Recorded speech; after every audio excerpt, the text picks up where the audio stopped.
This is the Debunking Economics Podcast with Steve Keen and Phil Dobbie. The Archives. Episode 136.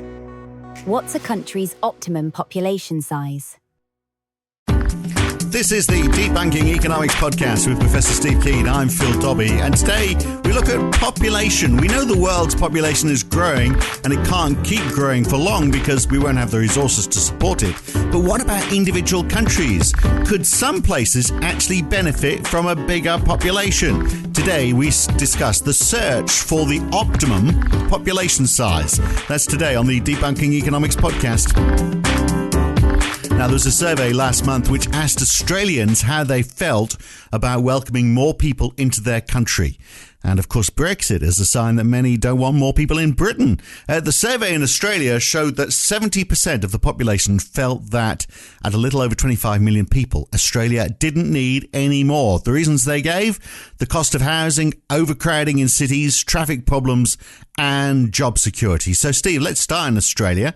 Is it overcrowded? I mean, it's one of the most sparsely populated countries on the planet. And most of it's desert. And this is actually an intriguing... And the only continent with a lower level of precipitation on the planet is, in fact, Antarctica. And, of course, the reason Antarctica's got ice is not because it gets lots of snow, but because most of it doesn't melt. But you could still pack more people in. I mean, if you travel from Sydney, you travel up the north coast or down the south coast. I mean, there's lots of agricultural land, lots of water. I mean, Sydney, for example, has got twice the rainfall of London. There's a lot of rainfall in New South Wales. So, okay, in the deserts, you're not having a lot of rain, but there's a lot of land that people could be living in. It's just that they've chosen not to, isn't it? To some extent, that's true. And Australia still does have some spare capacity in terms of the amount of its capacity to support a larger population. So, and the thing, this is one of my favourite pieces of research, which I'm going to donate some money to after we finish talking, because they're actually running a campaign right now. This is the human ecological footprint calculation.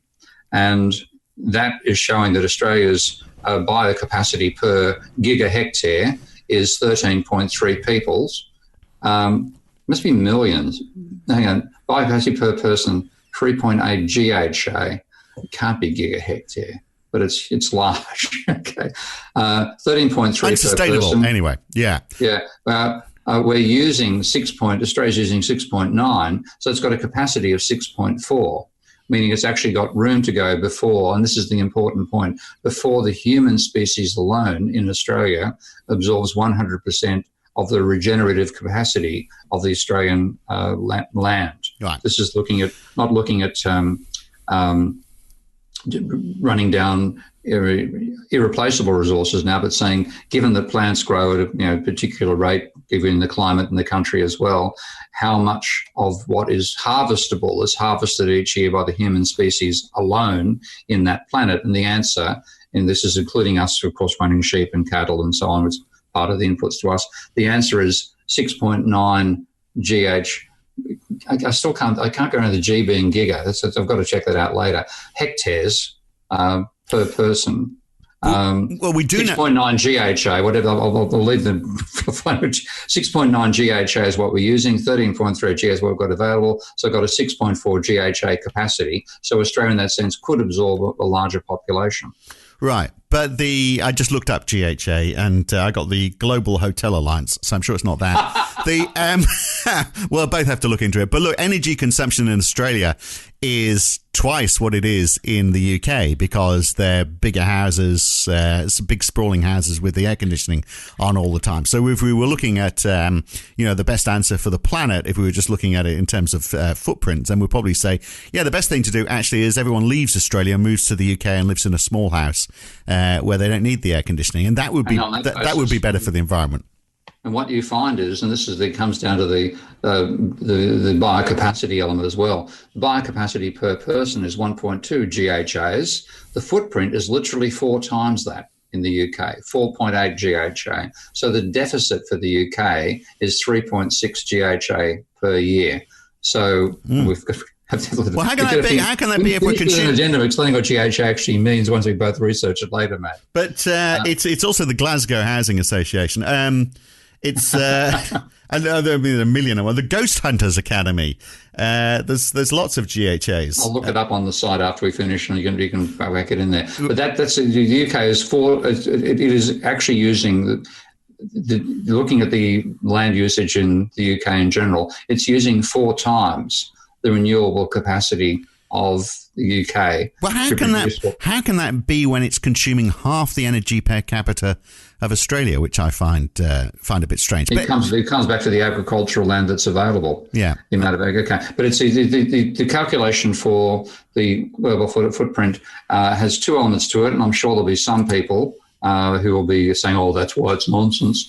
Is that the largest component of it now by far is the carbon dioxide footprint, global warming. However, if we go back to 1961, when the calculations have been taken back to, including carbon dioxide generation, we're running at 0.75 times. The human population in the total was consuming 0.75 times the capacity of the planet. It is now consuming 1.7 times. Now, if you leave out the global warming bit completely, leave out carbon dioxide, so we're not talking about anything that's going to raise the hands of the deniers there. It used to be 0.4. It is now running at about 0.6, 0.7. So even leaving out completely the impact of carbon dioxide load on the planet, we've gone from about 0.3 or 0.4 to about 0.7 planets per year just for the human species, not for any other animals. So the wild animal population has to do with 0.3 of the planet, 30% of the planet. And all of that relates to, obviously, you can look at it on a country-by-country level and say some are doing well and some are not doing so well. And it's the global population that counts. And there's absolutely no doubt, there's a question mark over that and how do we control that. And there's different predictions, by the way, on how that's going to grow. I mean, there's some saying, it's going to grow 1% a year up to 2020 and half that by 2050. So actually the global population, the growth rate is it's slow. There's some predictions saying we're going to reach 9 billion and then stabilize or even decline, although the UN, their forecast is saying we're going to reach 11.2 billion by the end of this century, which seems like a lot, doesn't it? Rather more than we have now. And can we support that? But let's look at an individual country by an individual country, because that question about big Australia becomes a bit of an economic argument, doesn't it? I mean, if you could fit more people in, for example, if Australians got used to having smaller houses, come and live in England and see how we live here, then you could fit in twice as many people by halving the size of houses. But the price you pay in Australia is, I think, are monopoly issues, aren't they? So you look at, for example, Coles and Woolworths has got a duopoly in the grocery market, and the big 4 banks in Australia account for 94% of the banking sector. The biggest 4 banks in the US account for less than a quarter. So you've got all of those things where you've got this market concentration in Australia. And a big chunk of that has to be because it's a smaller population. There's not room for more players to come into the market. So the size of the population is an issue, isn't it? Well, there's an economic argument in favour of a larger population for a country like Australia. I'm actually in favour of saying we've got to be reducing population globally, including Australia. So I'm sort of torn on this particular one. But if you want to look at the capacity to have, large-scale innovation, creative companies and so on, then yes, you need a population, isn't it? And that's partly why the European Union was formed, because the belief was they could no chance of competing against America, which had population, now has a population, about 370 million, and one market, a market across that entire country. They saw no chance of themselves competing unless they created the industrial behemoths working across the same scale. And that hasn't been as effective as they would have liked it to be, but it's had some effect. And again, that's an argument in favour of a larger population for an area.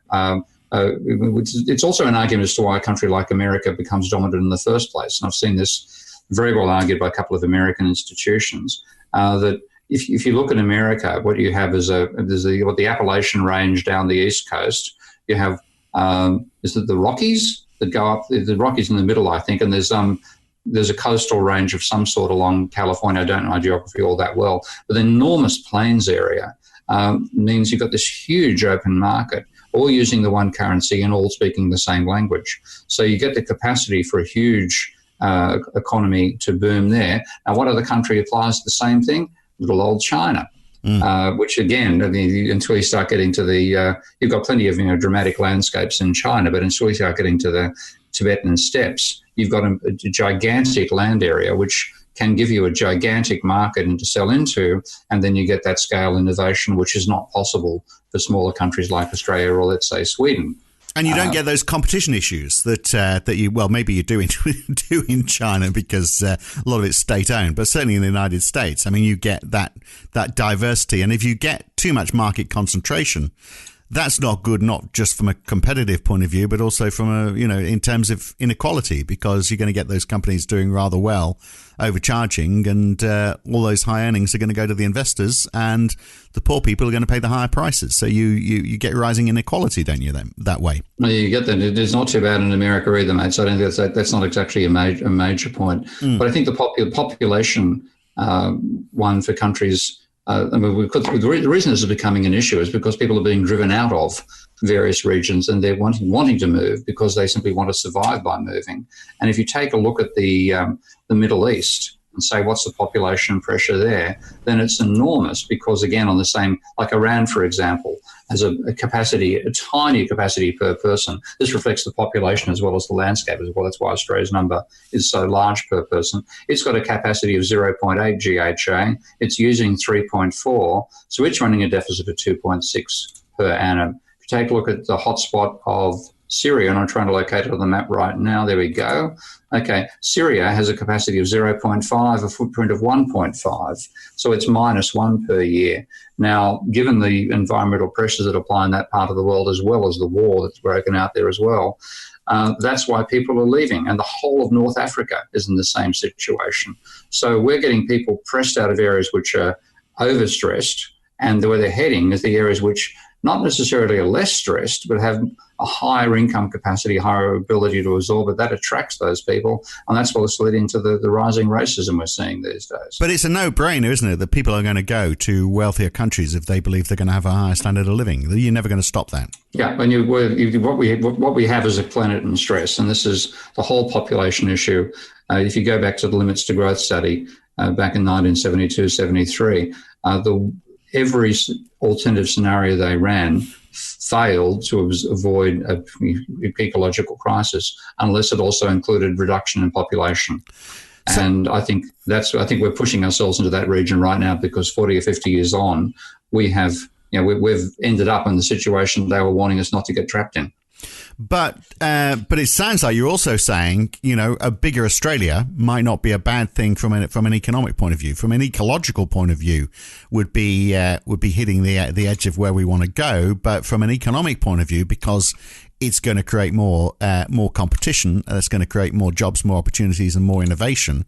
Then, look, you'd be. Let me make it easier for you. The proponents of the big Australia, if you think back 10 years, it was Julie Gillard and Kevin Rudd. The person most fiercely opposed to it was Tony Abbott. Which side do you want to jump on, Steve? Unfortunately, on this time, I'm going to be on Tony's side. Really? Okay. Yes, I am, because again, is a global phenomenon. We are overstressing the planet dramatically. Yeah. And it is wealth income distribution. But is it adding to the population? If you're taking people from one country and they're going to Australia, for example, where the birth rate is probably lower because their kids are going to be playing computer games and watching telly rather than procreating, and you'd hope working hard as well, then that's adding less to the planet, isn't it?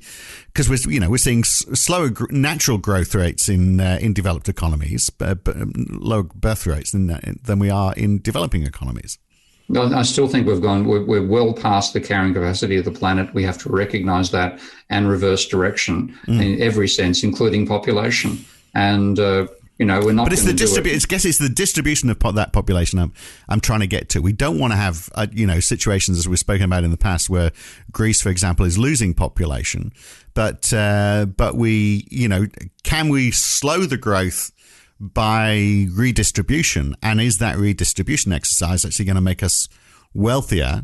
It ain't feasible, and the reason is if you look at the areas that are red and stressed compared to the ones that are green and not stressed, the only parts of the world you could actually move into in any safe fashion are in terms of having plenty of spare capacity, Brazil, let's go live in the Amazon, Angola, the Democratic Republic of the Congo.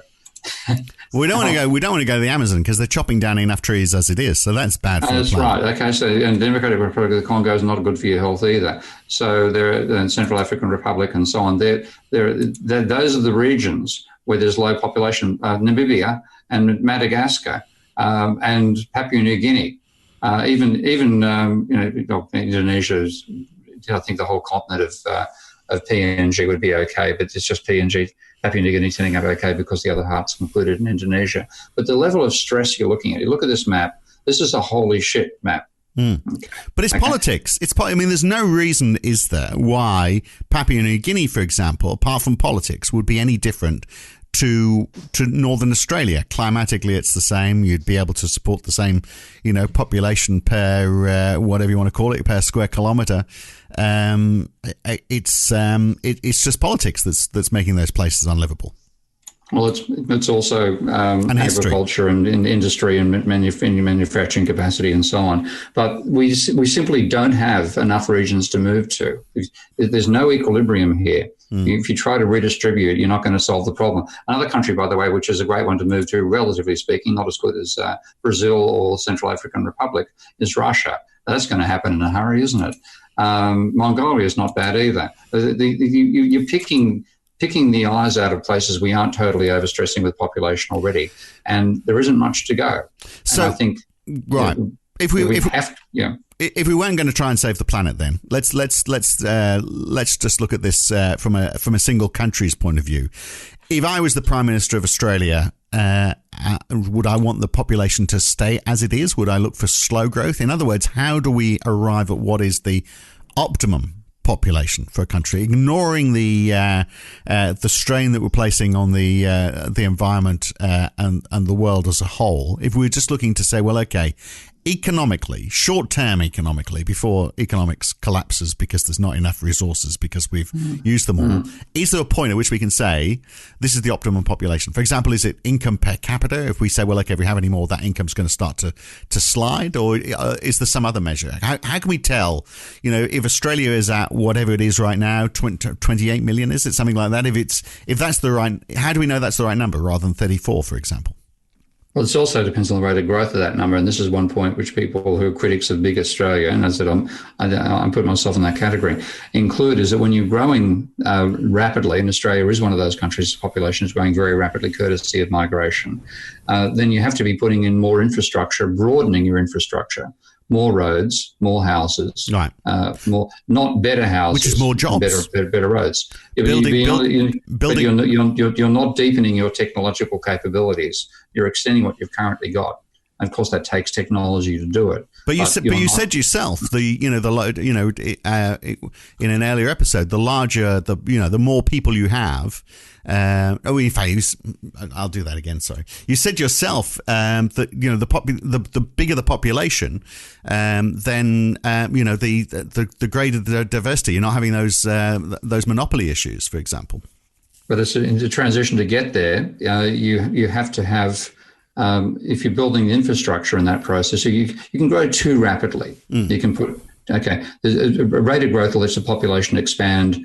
If you've got a target level to reach, if you do that too quickly, then most of your infrastructure expenditure is going to go into what's called capital broadening rather than capital deepening, and that's a major issue again for some of the proponents of a smaller Australia in this case. That we haven't gone into developing like Switzerland style technology because we've been building Australian style roads, and they're saying if we actually want to start putting our in intelligence and investment into capital deepening, then we need to grow at a slower rate rather than growing at the breakneck speed the population is growing at the moment, which I think is one of the highest in the world, in fact. But if you do have the issue though that people are all living in cities in Australia. If you had population growth and they're all going into the cities people would have smaller houses. They would. I've obviously got this hang up about the fact that now I live in England. I live in a much smaller house than I did in Australia. But I mean, you would have. There's benefits though in people living closer together, aren't there? There's economies of scale that create in terms of how you consume goods. You're using energy more efficiently. It's easier to, and because people are working close together, then you do get those synergies and those opportunities for innovation that you're talking about. If you've got a population that is too spread out, which Australia is, then you lose those opportunities. So, I mean, you wouldn't say that Australia should stay at the same level it is now, would you? I would say it's got to go backwards, frankly. Oh, really? Again, I think. Yeah. But in terms of if you could leave out the ecological, which of course you can't because we are at this turning point on the planet, then yes, I would want to see a larger population to enable that innovation to occur. And we'd also have to be involved massively in trying to green the country because a large part of that desert probably has been generated by human farming techniques and in microclimate effects. And interestingly enough, one way to address it may be to treble rather than halve the number of cattle in the country. That's a fascinating argument I've just seen recently on YouTube. From what expert, somebody in the Patreon community recommended me to take a look at it, and I've got to try to find his name again at the moment. A theorist, a practical biologist who found that by reducing the level of elephants, literally by culling a large number of elephants, the level of land degradation rose, and he finally realised by exhaustive process over time that the way to regenerate the ground and to increase its capacity and to enable it to absorb more carbon as it happens was to treble the number of cattle over what was regarded as proper carrying levels and move them around as if they were being attacked by predators. Right. And with that movement, you generated a microclimate and a micro-fertilization issue that meant you got crops regenerating and you improved the local climate. Right. So, but there's going to be less focus with a declining population there. There's going to be less impetus to do that. There's going to be less innovation. You talked about the need for innovation. If you've got a declining population, then you're putting less pressure on it. So there's less need for people to look for those solutions. And similarly, Coles and Woolworths will just become Coles or Woolworths, and we'll have the big two banks claiming 95% of the Australian banking sector. We'd have less competition. We'd have that more concentration of wealth, wouldn't we? If we had a declining population in Australia. So that potentially, I mean, innovation gets worse, competition gets worse.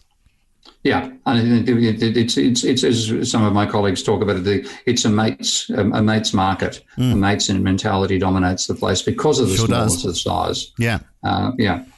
So how do you solve that problem while tackling the other side, which is saving the planet? Well, I think you've got to look at, to save the planet, what are we going to be doing? And it's a massive reduction in our human footprint on this planet, which I think is going to be impossible to achieve in any peaceful fashion, unfortunately. But I think that's got dominance over anything you might say about a local country's capacity to innovate. And what you need, and again in that sense, a lot of innovation these days is produced by international collaboration through the internet rather than requiring massive local industries. However, to actually put those things into effect, you've got to have the massive market. You would never build a chip fabrication plant in Australia, for example, but you simply don't have the population to support it. Well, it's a discussion, isn't it? It's look, I'm not saying I disagree with you, but I just think and I certainly agree with you that we can't sustain the population growth on the planet as a whole. Certainly, if we follow those UN projections that says we're going to have 11.2 billion by the end of this century. But I just wonder about the distribution element of it and whether that, the economic rationale for reducing a population in a country in Australia where it's already got, if the Australian population increases and it's decreasing the population somewhere else, is that a bad thing?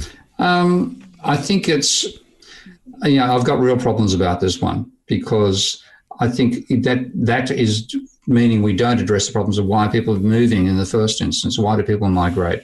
And it's not because they're attracted by the bright lights. It's they've been driven away by the bright lights, otherwise known as bombs and climate breakdown. And if you look at what's actually driving a large part of the migration we're experiencing, which is causing all these problems in Europe right now in particular, it is driven by political conflict, military conflict, which the West has often created, plus also the climate breakdown, which is leading to some of the domestic conflict that leads to this becoming something that international players get involved in as well. So you're saying if we don't let people move away from those zones, those war zones, then we won't address. If we keep them there, then we're going to have to address the issue.